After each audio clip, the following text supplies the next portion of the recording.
நீங்க உங்களுக்கு வந்து எம்பி பதவியை கேட்டீங்க. அதற்கு பிறகு தான் இந்த பிரச்சனைகள்லாம் ஆரம்பிச்சதுன்னு நினைக்கிறீங்களா? எனக்கு தகுதி இல்லைன்னு நீங்க நினைக்கிறீங்களா? இல்ல மறுமலர்ச்சி திமுக நினைக்கிறதா? அல்லது கட்சி நினைக்கிறதா? நான் எந்த விதத்தில குறைந்தவன் என்பதை அவங்க சொல்லணும். கருத்தியல் ரீதியா நான் மாறுபட்டிருக்கிறேனா? அல்லது களப்போராட்டத்தில் நான் பின்வாங்கி இருக்கிறேனா?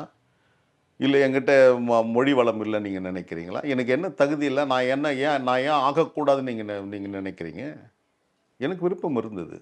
அவர்கிட்டயே கேட்டேன். 2023 மே 22ஆம் தேதி. ஒரு வாய்ப்பு கிடைச்சுன்னா எனக்கு ராஜ்யசபா எம்பி சீட் வாங்கி குடுங்கன்னு. நான் கேட்டது தான் இன்னைக்கு இந்த இடத்துல இருந்து நிக்க வச்சிருக்கு. அதான் உண்மை. வைகோ அவர்களுக்கு கோபமா நீங்க கேட்டது? நிச்சயமாக இல்ல. நிச்சயமாக இல்ல. அவரு வாய்ப்பு கிடைச்சுன்னா எனக்கு குடுத்திருப்பாரு.